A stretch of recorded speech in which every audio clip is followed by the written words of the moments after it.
As John Gray told us, women come from Venus. Obviously, this is an exaggeration meant to differentiate males and females. However, a different message could be collected from this. Think of it like this. If in fact women were from a different planet, then men would only see women as a species and not as individuals with their own unique features. Like these deer in a forest, you just see deer, not Bambi and Feline. This is harmful, and the fact that as humans we identify what makes each of us different. Focusing on women and the issues facing women today, we can see how society as a whole has taken advantage of how, as humans, we make judgments. We critique. This is why we're in the autumn of life, or as most people consider, the time in life in which many things people used to enjoy find increasingly difficult to do. However, nothing ever ends. One can only continue on a journey of their own. It is up to them whether that journey comes to a close, and if so, then whether or not they left a lasting impression for others to learn from. Winter is often used to symbolize the end of a chapter. We see it as the final chapter in life for some. For a woman, it could be that moment when her children have children of their own to worry about, or no longer can she produce offspring. It's seen as a means to an end. However, look to meaning in nature. When the harsh winter strips the last leaf off of a tree, that tree doesn't stop living. It grows wiser and knows what is to come the following winter. So it cherishes its beauty until then.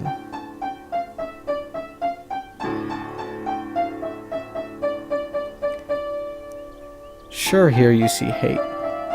But to some 150 years ago it stood for a belief, and we can agree that belief was a horrifying reality for slaves. Nonetheless, it was a societal norm in this country.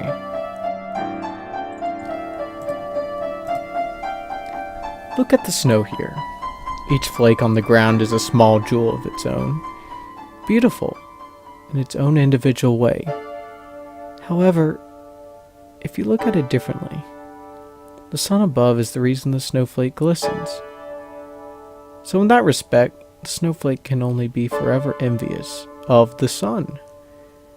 And that sun is what we as a society define as societal norms.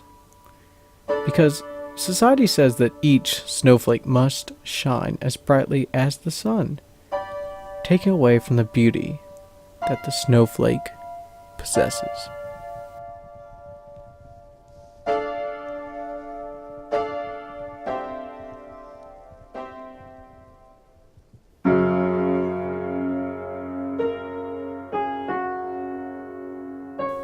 Here we have a 40-year-old teddy bear. I can point out a few dozen flaws, but still, there is a beauty.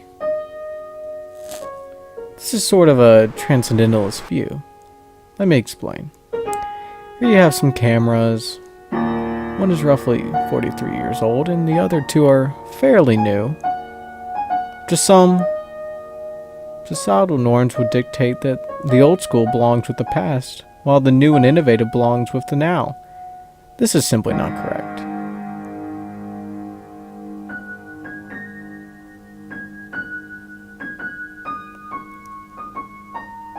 We can even add some classic filters associated with each, a sort of commercialized appeal to both objects, probably making you appeal towards the flashy and new.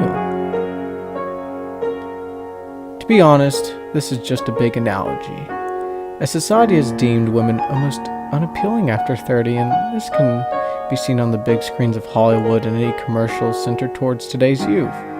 To some, the classics are always the best, and you can always trust wisdom over appearance. To put this in perspective, I want to show you a picture that, quite honestly, I love. Look at the painting here.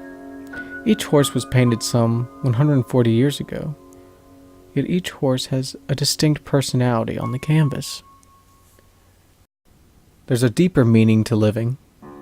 It's nothing that can be seen, only felt, and that's beauty. Beauty is something everyone possesses, and it's something they can choose to destroy. So I'll tell you that it's up to you. Now is your summer. Now is your moment to choose. choose how the rest of your life will turn out. No one can stop you and no one can alter your course. What you see in this world depends on how you see beauty, and how you look at yourself is something that can have profound effects, because you don't have more than a lifetime to decide. Two things are certain. You are born, and you will die. So, decide.